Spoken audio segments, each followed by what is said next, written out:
Hi, Pierre-Emmanuel. Thank you Hi. so much for spending your afternoon on the day that you're off to join our program to share your stories to our audience around the world. On behalf of the listeners, I want to say thank you.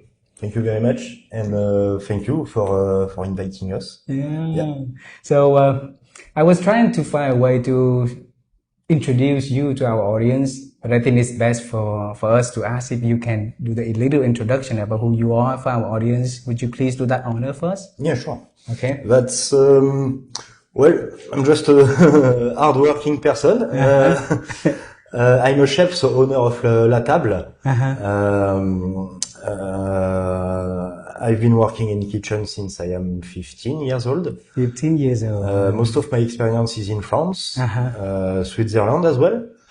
And I've been working as all levels of gastronomy. So, from the bistro to a 3-star Michelin restaurant. And now we are representing strongly and happily the France in Hoi An by doing what we know best, feeding people. Wow. Hey, you have a beautiful journey of traveling the world, working in, like 5-star dinings and open your own business in Hoi An, in the middle of the Asian city, right? Yes. And it's an Asian town. And you introduced to us in less than 2 minutes. If your time is not fair for our audience, my friend. So the conversation that we have today is designed for our audience to know a lot more about you. And as I shared with you before the show, we're gonna travel through time. We're gonna explore your dreams when you were young and what leading you to, cooking, to be professional in this industry. And I'll lead the way for you. Okay. I was born in Da Nang City, and where Da Nang City 40 something years ago is completely not like this. So it's small, it's poor, and my first dream about what I wanted to do when I'm growing up is I wanted to become an astronaut so I can fly to the moon. Life has taken me to very different path, and on that path, luckily enough that I've been interviewed so many astronauts. One of them actually went to the moon himself. So you almost achieved your dream. Well, partly. Thank you for saying that. All right. So my friend, so when you were little, what was your dream about the future and the future work that you are going to do? I was a very dreamy person. I didn't have any plan for the long term. It happened that my journey through cooking started by, I think, the divorce of my parents. And I start to be like a very troubled kid at this time. I went through many things, and I ended up fired from my school. The police catch me and etc. So there was a lot of things going on at the moment. And at some point, my dad told me, so now you've done a lot of stuff that has been very wrong, right? So now what do you want to do from your life? Wow. What age? 14. 14. Yeah, okay. And so at this time, I was a very angry person. I keep everything inside.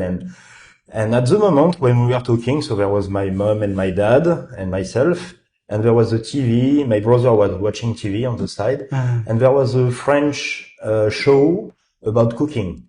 And there was a famous chef, Joël Robuchon, who was doing the show. And I just said to my dad, I want to do like him. You wanted to do like him? Yeah. My dad was hungry because he had a brother who owned a restaurant at this time. He was a chef himself. And he said, okay, you want to collect trash and have this for life. He say, okay, I'm gonna send you to my brother's restaurant and you're gonna see what is the life of a chef. And so he called my uncle and he was like, I want you to show him the worst way of being a chef. What is a chef? And so my uncle did. And so I went to Strasbourg, in the north of France, in Alsace. And at this time, I was very young, but I was very willing to prove my father wrong. And stubborn. right, yes, very stubborn. Right. And so my uncle gave me work, like a normal work, and at the end of the shift you must wash everything, and so I was the trainee, so I did wash everything, but I did everything twice. Wow. And even worse, I jump into the trash bin, wash it thoroughly, and my uncle even had to stop me, say, it's fine, it's okay, it's clean. Yeah, now it is. And so after I call my father back and say, I think he's done for that. I think he's really made for that. And so after I convinced my parents and I started school. Oh, so you went to the culinary art school? Yeah. For 1 year. But the thing was, in this culinary art school, you learn about cooking, about service, about hospitality. And what I wanted to do was only cooking. So it was not fit for me. And so together with my parents, I was 16 at this age. And we decided that I have to do training, apprenticeship. So I went to the most famous restaurant in the region I was in, which was in the south of France. And it was really fulfilling, but really hard as well. I learned cooking the hard way, like with people shouting at you, people throwing pans at you, etc. So, but I think it made me stronger. I'm not really happy about that. But it was the way it is. So yeah, I learned like this the hard way, and after I continue my career through many other restaurants. Do we have to go in details of each one? Yes. Yeah. Share with us more. Yeah. So yeah, and again, I was a bit lost at this time because it was hard for me to make the balance between what was really cooking, what became my passion, because at first it was just something that came instantly. I didn't plan for anything. But I find the passion in that, and I find that you learn how to be more patient in that. Yes, indeed, more patient, and also cooking remind me of my mother, which I love dearly. My mother remind me of my mother, my grandmothers also.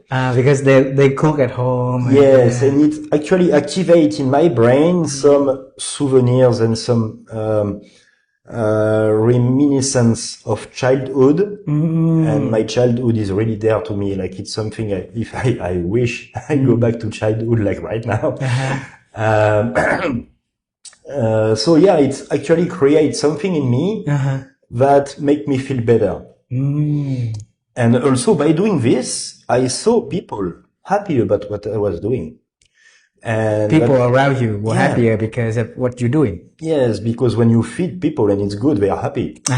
That's as simple as that. Wow.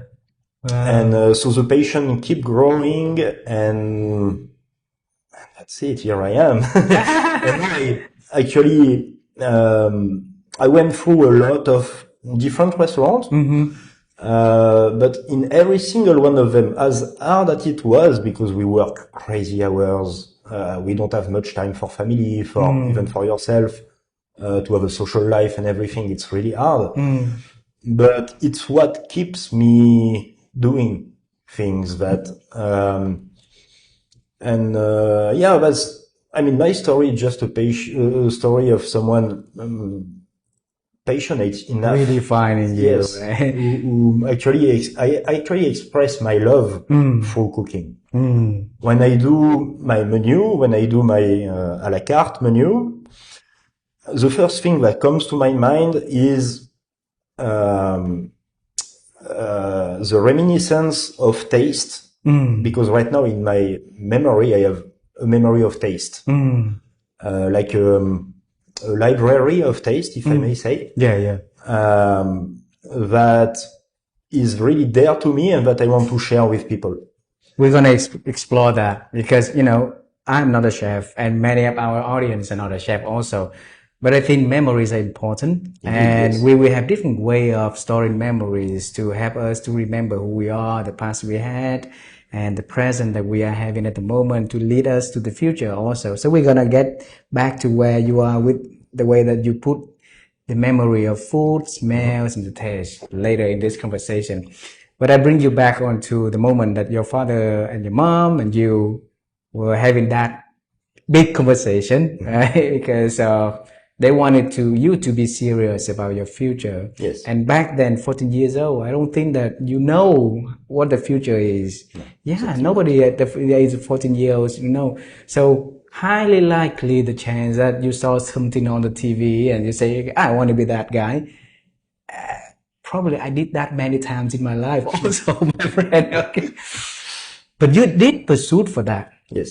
Yeah. So later on, when you refused to go for a completion of culinary school because you particularly very specific wanted to do the cooking, Yeah.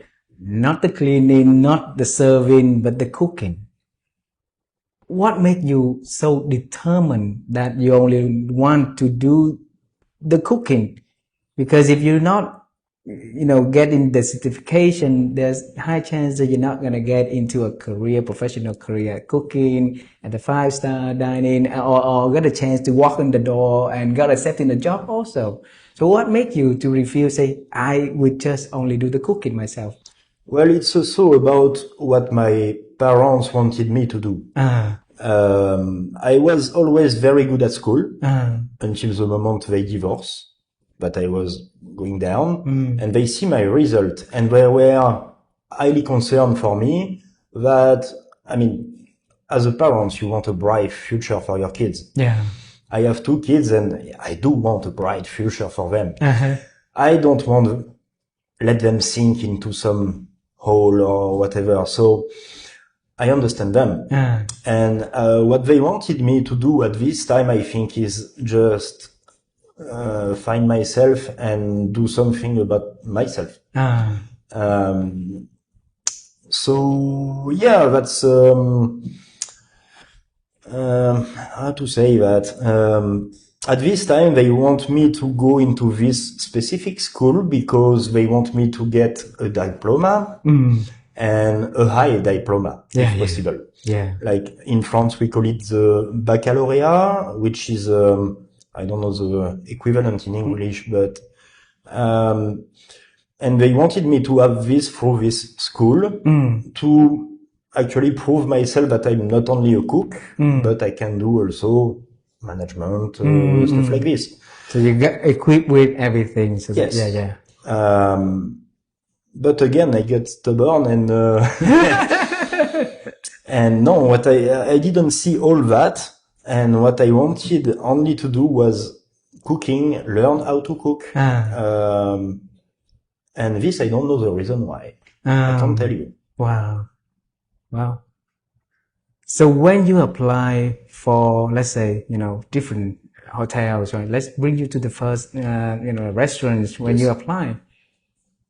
I might be wrong to ask this question, but it seems to me that the people will get the qualification through, the degree that you had, the program that you had, the experience you had. So you did not have much experience. You only loved to cook and you did not have the certification. Right. So how did you qualify for? There is many levels of qualification. Okay. So you can go through the normal way, through the way of going to school. And so you stay at school for like 8 months, and during the summertime, like 2 months, you go into a restaurant or a hotel or whatever, and you learn the job on site. Experience on the job. Exactly. Okay. What I choose to do was the opposite. I go through in the restaurant like 3 weeks a month, and 1 week a month I go to school to learn the rest. What you have to learn at school, right? And so I did that. It actually gives you a degree, a kind of degree that in France we call BEP. Like it's a brevet d'éducation professionnelle. So professional school degree. It's actually lower than the one you have in the big school. but you learn more about the job. You have more, So you have less of formal classroom, but you right. have more of like the cooking experience in Exactly. the restaurants. Exactly. Yeah. I think it's more important than having a lot of experience in the classroom and have I less. don't say it is, just at this time that was I wanted to do. Okay. Yeah. Okay.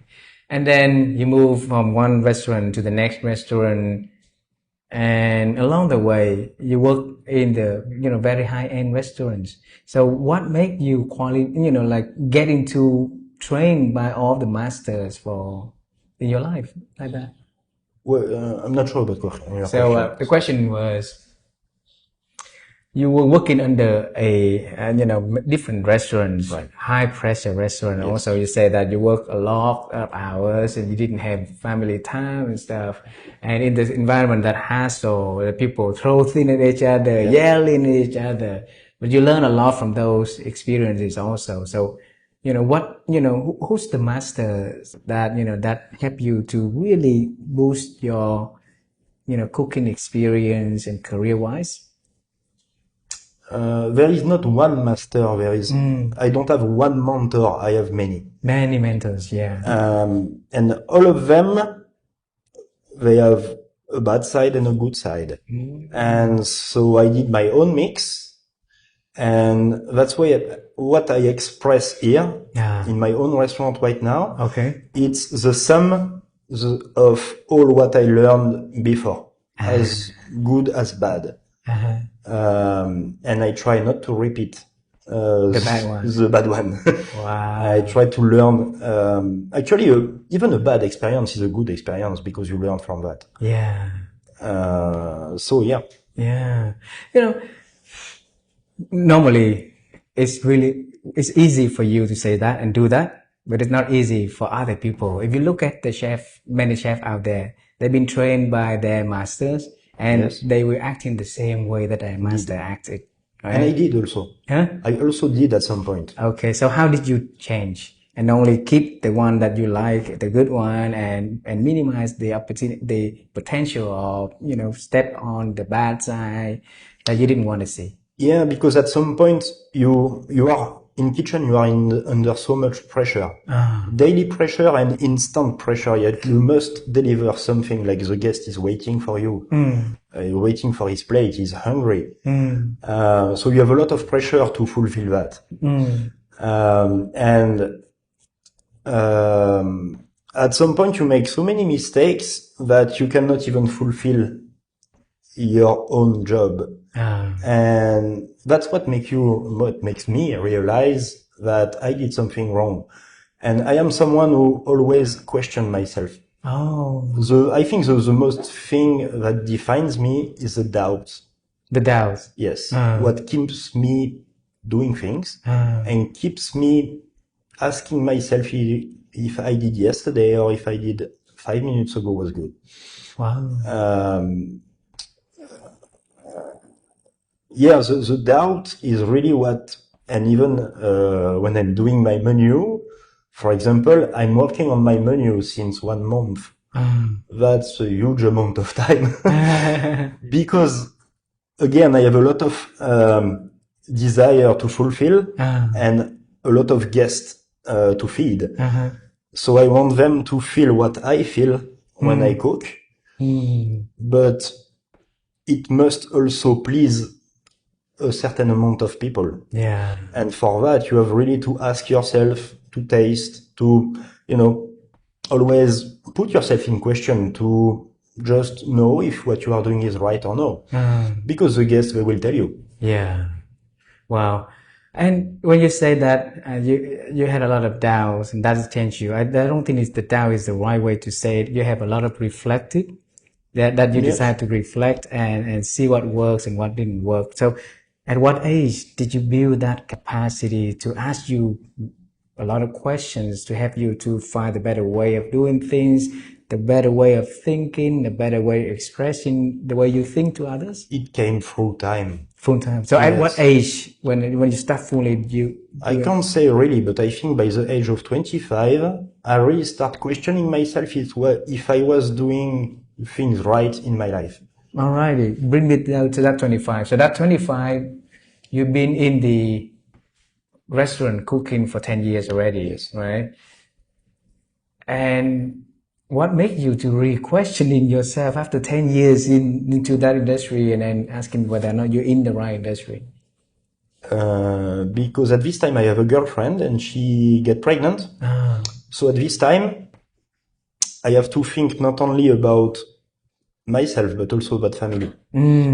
I have something bigger upon me that was coming, and actually never came because she lost the baby.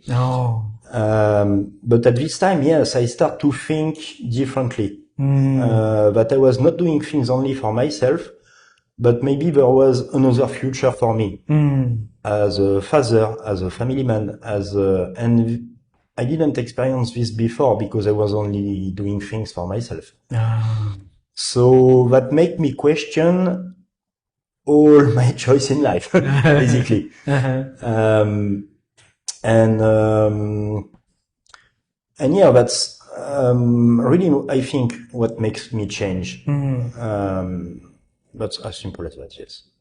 Yeah, I'm sorry about what happened in 25 years ago. No, it's fine. Yeah. Because it was a bad experience, but teach me a lot, and it makes me realize a lot of things as well. And then since when you starting to move out of Europe? When I came to Vietnam, so 2017. 2017. Yes. And what made you to, came to Vietnam? Because you can come to any other country. I saw my friends cooking in South America, in, the Dubai, and you moved here. So share us that experience. Actually, I was bored about the way we work in France. Boredom. Yes, really. And it was, again, a lot of pressure that I did not want to handle anymore. And I think there was something maybe somewhere else that I could do or experience. So I put my CV online, and a headhunter called me and say... a headhunter who was in France, but he was working for an international company, meaning that he can put you in Morocco, in Africa, in Asia. Got it. And he called me and said, do you know Pierre Gagnère? So Pierre Gagnère is a very famous chef. Of course I know him. Yes, I do. And do you know Vietnam? No, I don't. And so I start to search about Vietnam, and actually Pierre Gagnère keep my CV, and after he called me, and he make me come in Paris, in his 3-star Michelin restaurant in Paris, and I have a training with him, and after the period of training he told me, oh, you will be good for Vietnam. I have other restaurants, a lot in the world, but you, in Vietnam, you will be good.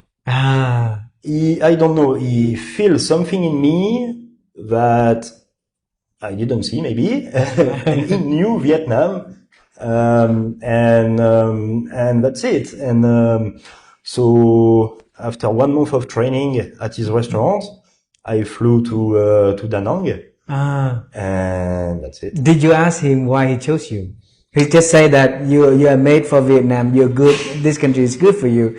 Did you ask him why? Did he say so? Or? Yeah, because he saw the way I act with people, and I am a very now calm and kind person, and I was exactly myself at his restaurant. I do some tasting also with him, which is very important for him, and he say, yeah, the way you are, the way you cook, it will be good for Vietnam and good for you.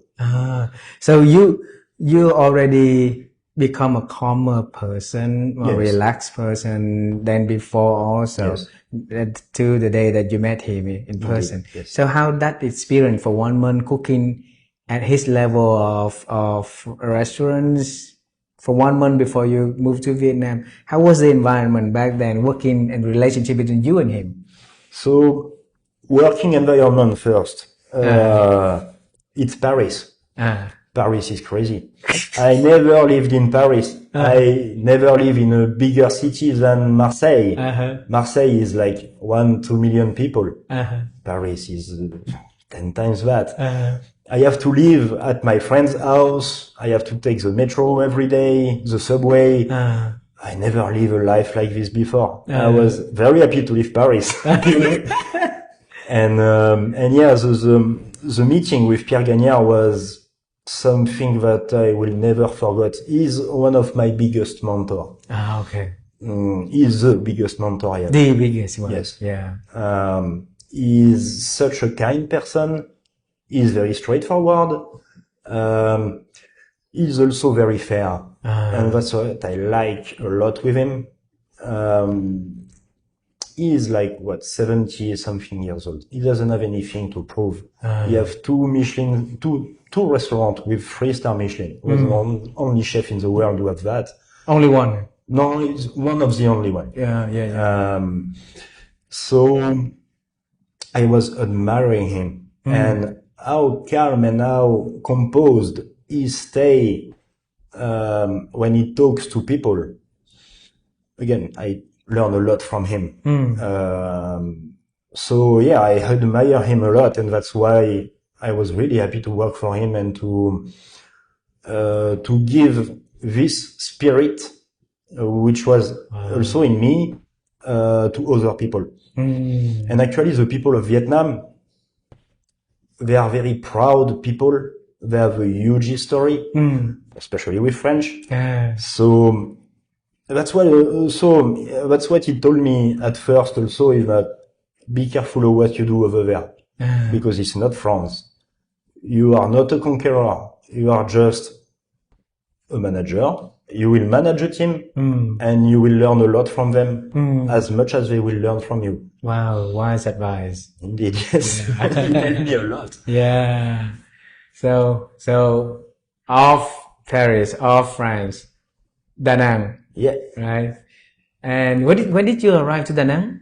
What month? It was in January. January. So 24th of January 2017. So right before Tết then. Indeed, yes. Okay. I think the two cultures is really different. Yes, indeed. And in the corner is really like far off from the mountainside of, So how did you feel about, your first experience coming to a Far East country and put you into a mountainside, separating with the normal city? How did you feel? I feel so good because the environment I was coming in was a resort. And so I have my own apartment next to the resort. There was also the chef de cuisine at this time who helped me a lot through understanding the culture. He bring me out. He introduced me to the right people. Chef Frédéric, if you listen to me, I love you. So where is he now? He's in Shanghai. Shanghai now. Yeah. All right. And but it was actually a huge package because also in France, I was used to have a low salary for a huge amount of time at work. Here it was the opposite. I have a huge salary. I have a nice package, like I can fly back to France every year, etc., etc. So money was good. I left France with a lot of debt. In let's say 6 months, I solved all my debt.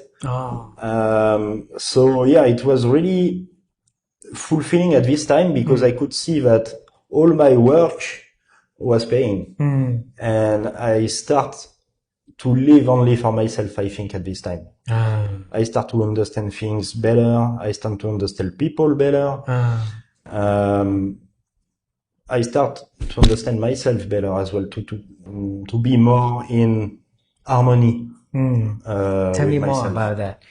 When you say that you started to understand people a lot better, that's understandable because now you work with diverse people from different backgrounds, everywhere. So you're starting to work well with other people. Is the one way to do that is to start to understand them, right? But when you say that you start to understand you better because if you're traveling here, what made you say so? Just because of the harmony I feel in myself. I really feel I was good. I was, I don't know. This kind of state of mind where you have possibilities in front of you and you actually realize it's possible to do so. which in France was very tight and very limited opportunities, limited time, limited money, etc. Suddenly everything opened up. Yeah. And so I start to feel free. Yeah. I start to live my life the way I want. Yeah. And I start to do, I don't know, gym, for example. What is that? Gym. Gym. Yeah.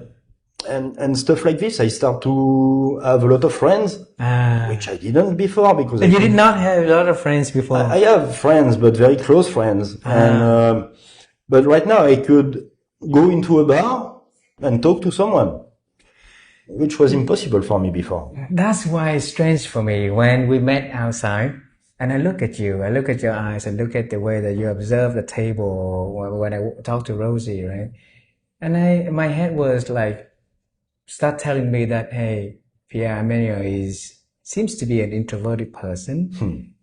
And then you told me like that you're not. But now in this conversation, you see, before you came to Vietnam, it's hard for you to talk to a stranger. Indeed, yes. So perhaps that introvert is there for you. And then when you start to feel peace of mind for yourself, have the freedom of thinking, have time for you to think and to rediscover who Pierre-Emmanuel is and what is it that he would really want to do in life, you start to be more open. Indeed, yes. Yeah, and starting to have, be able to connect and talk to a stranger easier, right? Yes. I think now let's talk about the company, the restaurant that you opened. You've been working in France and Switzerland and back to France, and you say that it's not a high pay package, and then a lot of working hours. Then you move here, you work a lot less hours with a lot more benefits, right? And those sometimes become a golden curve that handcuff our hand for not pursuing something different. Right? So you move from one 5-star to the next resort, to the next country, to the next country. That's something that we tend to see not only, people in the industry like you have, but in almost in every other industry where expatriate program is designed like that also. But then you decide to, stop the big package. Yes. To pursue the dream. Yes. That you wanted when you come. That happened for, when you're at 14 years old, and it happened bigger and bigger here in Vietnam. So bring me to the moment that you had the idea so strong that you no longer decided to wanted to work for corporate or big brand, but starting your own. It's actually a succession of opportunities. Success and opportunities. Yes. Okay. I found investor. I found partners. Actually, they found me. They found you? Yes. Of course! And that's how it started. That's just as simple as that. I have this dream since a young age. And I always thought that I have something to tell through cooking. That's storytelling through cooking. Yes. Okay. That's one of the things I would like you to discover when you come to dine to La Table. Okay. Is that every dish have his own story and his own little feelings of mine. And that's something I want to share to the whole world. Because I humbly think my story is kind of cool, and what I live in my childhood was super cool. What is that? In my childhood, I live and I eat a lot of wonderful things, and I just want to share that. From your mom and your grandma, and outside Yes. also, or which mostly from mom and grandma. Yes. You mentioned about a library of emotion, of taste and stuff. Yes. And that is very new for me to hear. So I can understand the library of memories, like, memory that we make it a book, we keep it in here, we store in here. But something smell, something you touch, something that you have the experience, and you packet it to something that you put onto your library of smell, of taste. How did you do that? That's inside of me. I have no Inside. idea. And just because I love it. And that's what also Vietnam teach me, is that beside my mother cooking, there was things like the chili, the durian, the fish sauce, the mam tom. There was strong taste with their own story as well, that are completely different from my knowledge, from what I knew before, but that are also very interesting. Cool. My wife make me eat durian. What is it? Durian. What is that? Durian. Meat. No, sorry. Soring. I don't know. I'll ask her later. Soring. Soring. Yes. Durian. Yes. Yes. Very strong taste and smell, right? Indeed, yes. Yeah. But again, work in the proper way. I could put it on the menu here. Yeah. And it can become a French dessert. Wow. So you have a way to process the smell and the taste and made it becoming something that servable, cookable for other people to enjoy with the story behind also. That's a talent. Not everybody can do it.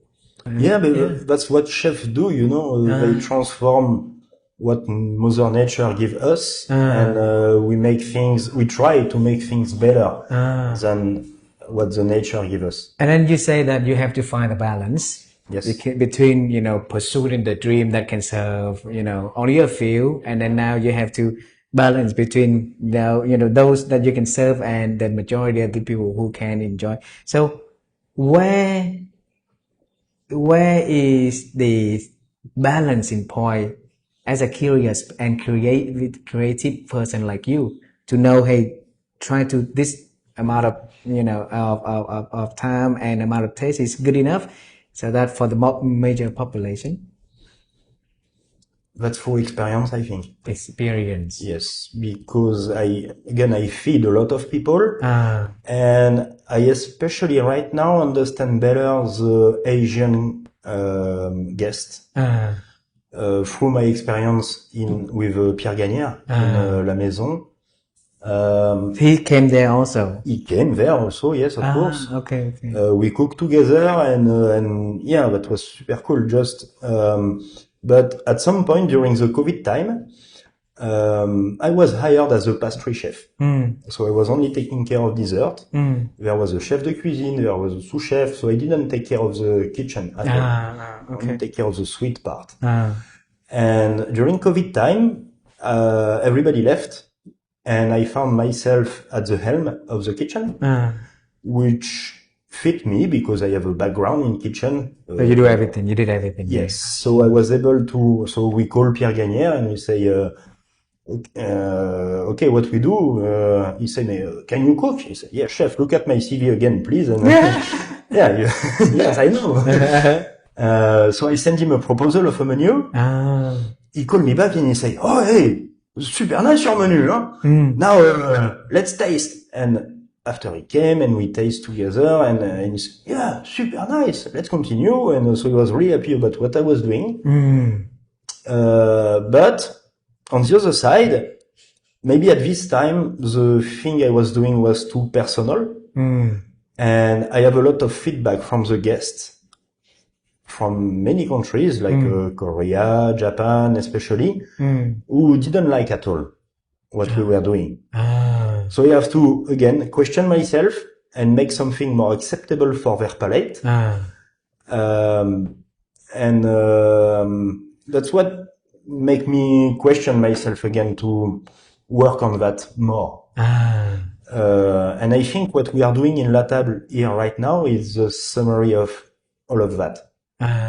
Is an end result of all of that. Now is a lab for you, laboratory for you to experience the taste, the experience, the all the things that you already packaged into your library now is the way for you to express it out and show it again. Right? Yes. Wow, it's beautiful.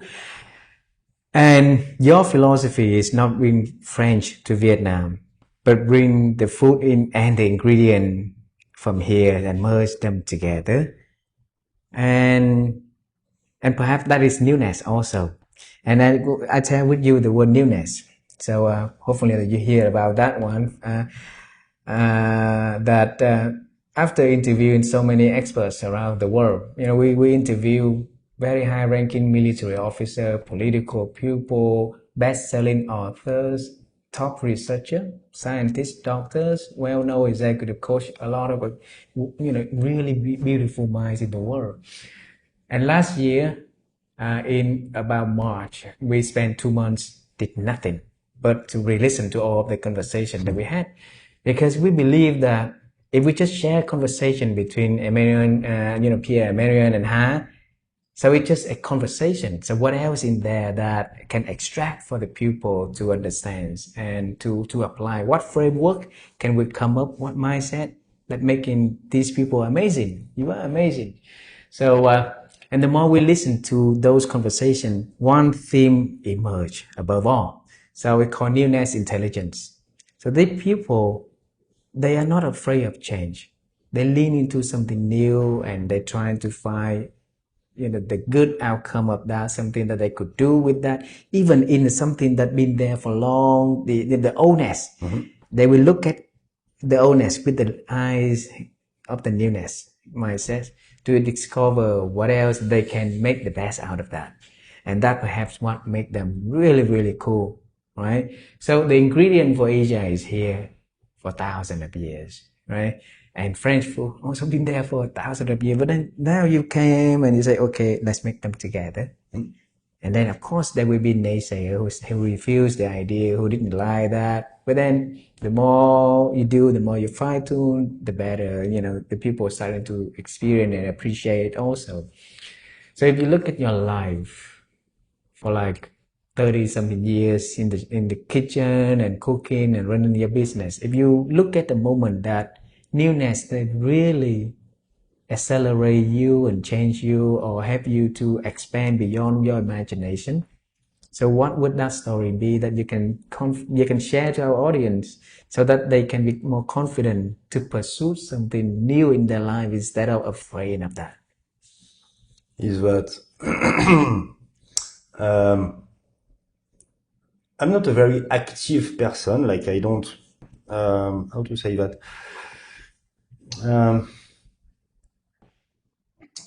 I like change. You like change? Yes. I no doubt you have the newness intelligence inside of you, so you no doubt. Yeah, that's when I talk earlier about doubt. It's exactly this. It's like, for example, I try to see every guest that come to a restaurant and look for their feedback, especially the bad one.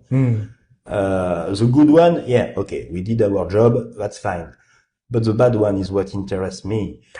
And right now also we have the reviews, that sometimes kill you.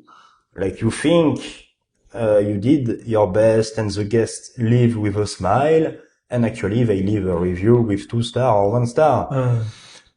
But even this makes me question myself about how can we make things better? Did I did the right thing?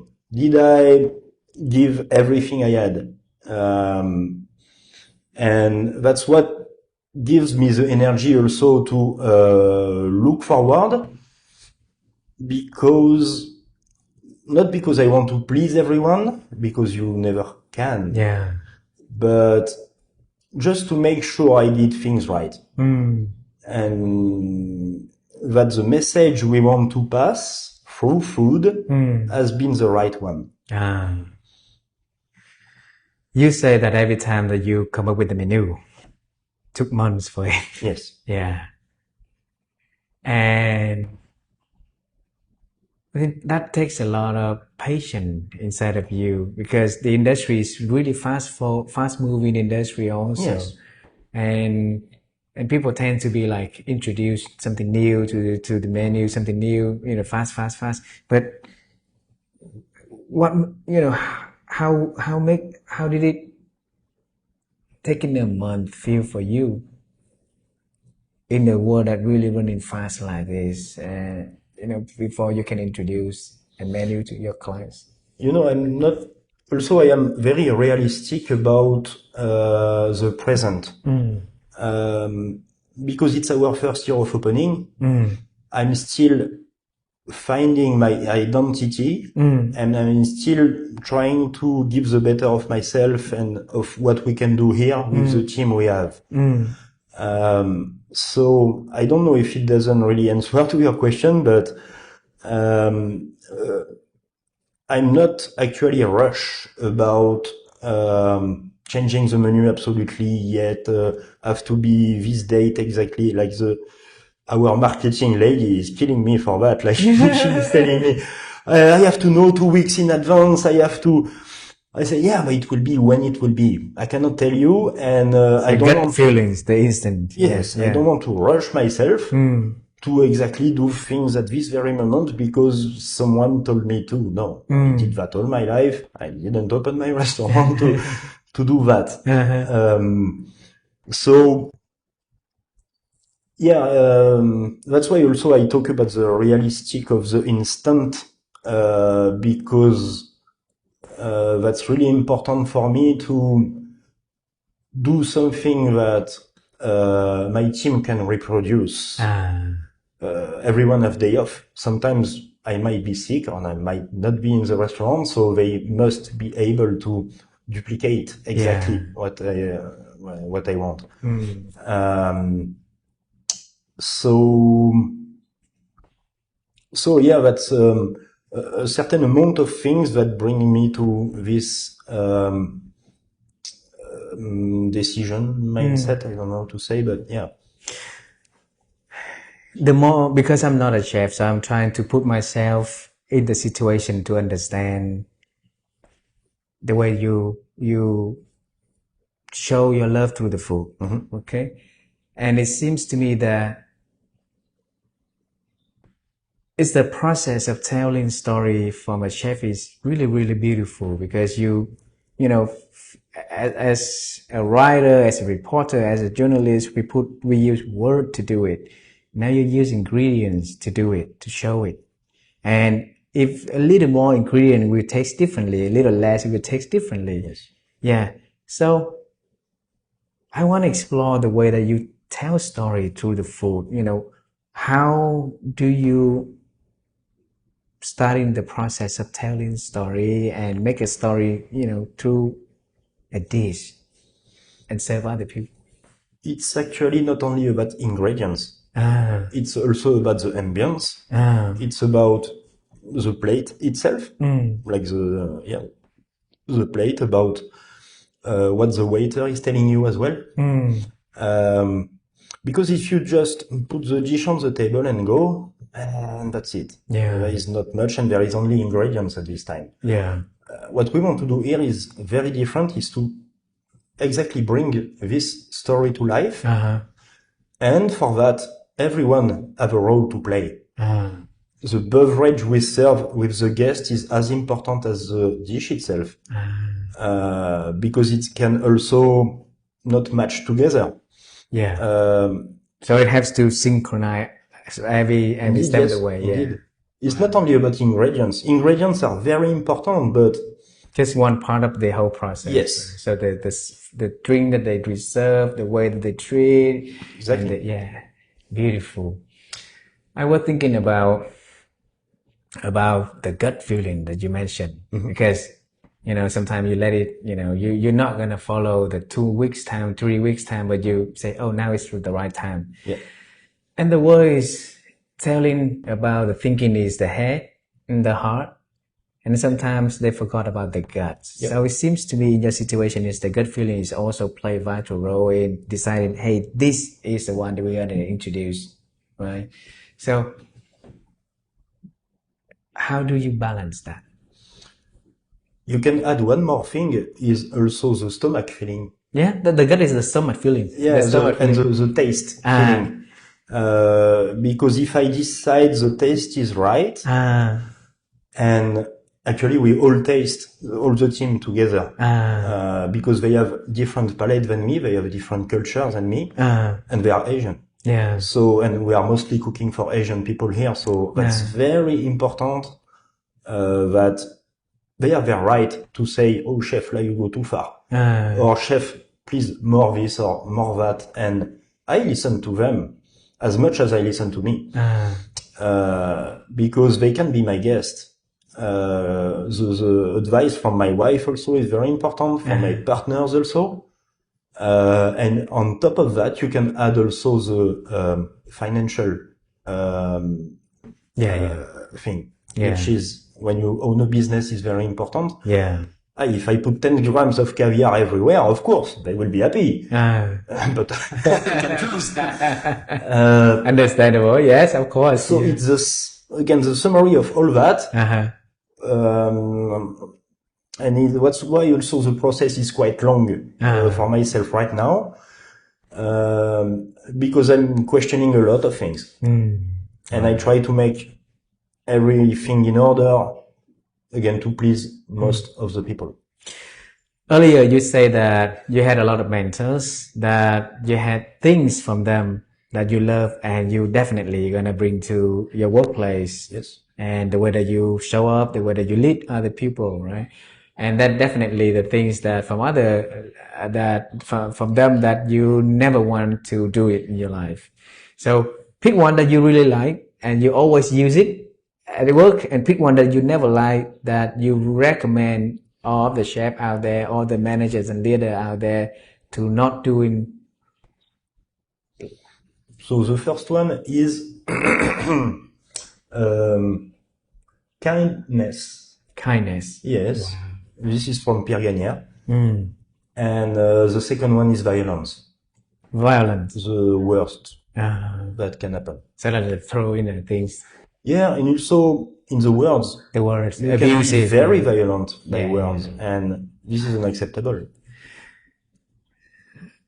I think I was really under the level of stress that chef had until, recently when we started to, interview a lot of people, then we start to realize the whole world of newness that I never knew in the past, that working in the kitchen is really, really, stressful. I started to understand more from my mom and my wife because, me and my children are always bothering them. But look at you guys, you serve so many other people from very different background and very different expectations, from different emotion when they walk into the door also, right? So how did you manage the level of emotions that could arise inside of you, and to handle the stress? And I think the world now is really need that advice from you, because it's a lot more stressful for everybody, everywhere, any workplace at the moment. So any advice from you would be very appreciated. So what would that you can share for other people? Leadership. Leadership. Yes. Okay. That's what you must give example at all times. You are having a lot of pressure as a boss, as a chef. Okay, good. But think about your team. They do also. They don't have the salary they expect. They can be even they have their own trouble at work also, or in their own life. And this can be terrible. As an employee, I live terrible things that I live completely aside when I was at work. I try to apply the same, this week, 2 days ago, I saw the stewarding lady, the one who is washing dishes. She is quite old. She's working a lot. If I consider I have a lot of pressure, I don't want to be herself because she's old. She has been living many things in her life. And last time I saw her arriving at work and she was, hello, chef. It was not as before. So you noticed the difference. I noticed the difference and I tried to look for what was going wrong. in her life, what I could do better for him. It turns out that her son is 18 years old. He go in the army. Usually, he call her every week, and she didn't have a call for 2 weeks. Wow. So I even questioned myself, why didn't I see it before? Why didn't you see it before? Yeah. And this day she was really down. So together with the team, we talked to her, we helped her, try to find a way. And we find a way to contact the manager of her son, etc. So, and as much as I consider I have a lot of pressure, I am really happy I didn't live her life at this moment. Yeah. So it's also about, not only about you. That's, every day when I have a bad day, I keep reminding myself, your day will be what you are doing from it. Wow. It's the choice. Yes, it's a choice. Wow. Like, if you choose to be down, then you will be down and you will bring others with you down. Wow. Don't expect that the team follow you after. They want a happy person, I think. Someone who show them the way, someone who is happy to teach them new things and to enhance their own life and their own knowledge. That's what being a leader means to me.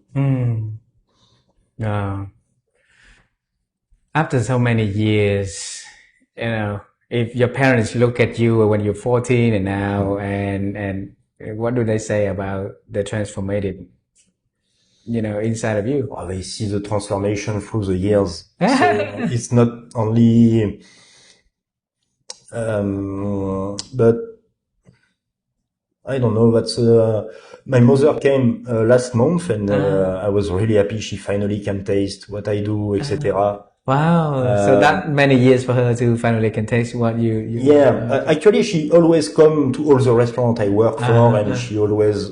But this is different. This is really me. Your own one. Yes, yeah. and so I don't know. I was just very proud and. That she can see that and experience what we are doing here. So, wow. Happy for you, happy for her. Yeah. And for the people who want to come here and try your food, right? So, as the owner, as the creator of the culture of the food in here and the way that you want to show up for them, right? So if you can narrow down into a few things that you guarantee that they will have the experience in here. So what is that Pierre-Emmanuel can offer for those who come? That's very simple. It's just a good moment. The good moment. Eating quality food and maybe experience something new that they didn't before at a fair price, because I believe our price is very fair compared to the market in Asia and in the Western world. Yeah, that's it. Wow. Just as simple as that. A good moment, high quality of food, new things, new taste, with a good stories inside of each of the taste, yes. right? Yeah, and a fair price also. Alrighty, a few last questions for this conversation. The first question is about thinking. Because my wife and I, we love to help people to improve their ability to think. Perhaps that is something that we've been wanting to do ever since. We didn't know until we started to do this program. And one of the best way for us to do that is to ask the people who join our show to share the practice that has helped them to expand their thinking. So, Pierre-Emmanuel, so how have you been expanding your own ability to think over the years? By listening to people. Listening to people. You see, for example, by this conversation, I learned a lot from you. Because you have the ability to come back to what I was saying just a few moments ago and ask a very accurate question about something else, and that's actually super interesting. So, thinking also, it's something very personal. I'm someone who think a lot. I'm curious. I have my own moments. I need my own moments of loneliness, but it's not loneliness on a bad way. I need my alone moment. Your own time. My own time to think about me again. What did I do today that was good, that was wrong, that I can improve, that, and I think if you cannot spend time alone with yourself, you cannot spend time with others, or this time will be something else. You will be, I don't know, but I am only good and I feel only good with other people when I can feel good with myself. So the inside out. Yes. Yeah. So with that being said, what is the one thing in your everyday that is non-negotiable? That is something that you will do every single day. Is a rainy day? Is a sunny day? Is a good day? Is a bad day? What is the one thing that is always on your to-do list? My coffee in the morning. I'm sorry? My coffee in the morning. Make coffee in the morning. Yes. So what brings me to life. When I don't have my coffee, it's very hard. So what kind of coffee are you drinking? Espresso. Espresso? Yeah. Okay, 1 shot or 2 shots? Usually 2 shots. I like it long, infused. Alrighty. Thank you for sharing. It's a pleasure. Yeah. I recently explore a cold brew coffee. Yeah, and I'm trying to, enjoy the cold brew coffee at the moment. I used to drink a lot of espresso myself. And I think from you, I'm going to, find my way back to espresso. Now is the moment of appreciation. You mentioned about, the chef, the many chefs that, many mentors that you had in your life. Yes. Okay. I know this question is not going to be fair, but I'm going to ask you to pick one because we're going to send this part to that person. One chef? Yeah. So you have to pick one, and who's the person is and what's the message that you want us to, from a random man from Asia to send a secret gift to that person on your behalf. Wow. And you have to be a chef. It could be anyone. Anyone. But cannot be in your family, sorry. Yeah. It has to be someone outside of your family. Someone that has great impact on you, on the way that who you are today, and still alive so that we can send the message to them. Ooh, that's very hard. But I think it will be Pierre-Emmanuel. Okay. Alrighty. Yes. So what would that you say to him? Say to him. Okay. Thank you, chef. Yeah, you were right. Vietnam fits me. And thank you, chef, for bringing, a superstar to my country, and we really appreciate that. And you also helped him to change a lot during the trip here also. Indeed. Right? Yeah. Indeed. Last question. Let's travel time with me one more time. So we're gonna travel time to the day that your parents had that conversation. I think the tension was there, right? The tension from you also was there because you're trying to protect for who you are, and you were lost on your way also.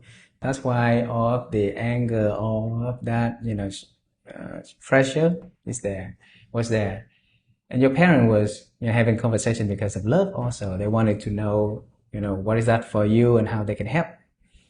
And within the communication along the way, so I got some tension for both. Now you got into that table.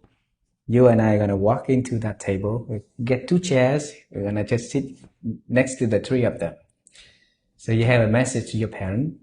You have a message to your young self about the future, about anything that you want to tell them, anything that could be benefiting for you also in the future. So what is that you can travel time and talk to them? I would say to them, Them hear their parents first, or you first? I would say to them, listen to him. And I would say to myself, listen to them. Wow. Explain a little bit more, because this short, but I think it's really deep. Because in listening, you have also understanding. Listening to someone is also understanding what he wants to say to you. So yeah, it's include the understanding part as well. And the understanding part is very profound, is very very precise. So in this conversation, I wouldn't change anything. You wouldn't change anything? No, just both parts have good things to say, and and it ended up that both parts were right. My parents wanted me to do something better than just washing dishes. I wanted to prove them that I was capable to do so. Yeah. So at the end of the day, everybody now is happy. So if you could create a change, any change in the territory of your life, the trajectory of your life, what is it that you're going to change? I don't know if I can say this in front of the camera, but I don't know if I can say this in front of the camera, but stay away from drugs. Stay away from drugs. Yes. Yeah. Well, it should be saying in front of the camera. Yeah. Well, my friend, thank you so much for this beautiful conversation. I'm really glad that I have a chance to meet you at your beautiful restaurant and have a beautiful story, of you to share to the world. I'm so happy to know you and Rosie in person. And I think this is the beginning, right? And let's make it more, make it often. And thank you for being so generous to spend your off day to come and share your stories to our audience. There's a lot of learning in here, a lot of wisdom in here, a lot of, if I can count, right? Listening to other people's perspective, spend time you really spend quiet time to think and discovering, right? Notice other people around you, because the way that you notice people is the way that you can notice back onto you. Have reflective moment. Yeah. And if you want to love other people, you have to love yourself first. So that is a lot of, things that on the way, and learn how to build your memory library of, taste of food, and how to bring it back into life, right? And tell the stories. What else do I remember? Pursue newness, right? Your mentor, I'm having a problem of saying the French name correctly. So Pierre-Emmanuel, yes. He told you to come to Asia, to come to Vietnam specifically. You respond to it with a yes by just Google searching, and along the way, it's a way of you to show up in life, like you said. You can carry a bad day with you, but you can choose to, do whatever the day in your own attention is the choice, right? Yes. And if you choose correctly, choose it rightly, then, your energies will not only affecting you rightly, but also affecting other people from you. And that's for spiral backward, back to your life also. There's a lot of wisdom in this conversation. And I think that the whole journey of transforming is very beautiful. And thank you for sharing that. And it was a pleasure. I actually learned a lot, and talking is always very good, even for yourself, because you make you ask me some very personal question, but also some very deep question. I have to again question myself, and that's always good. So thank you for that. Thank you very much. Thank you. Bye bye. Thank you. Bye bye.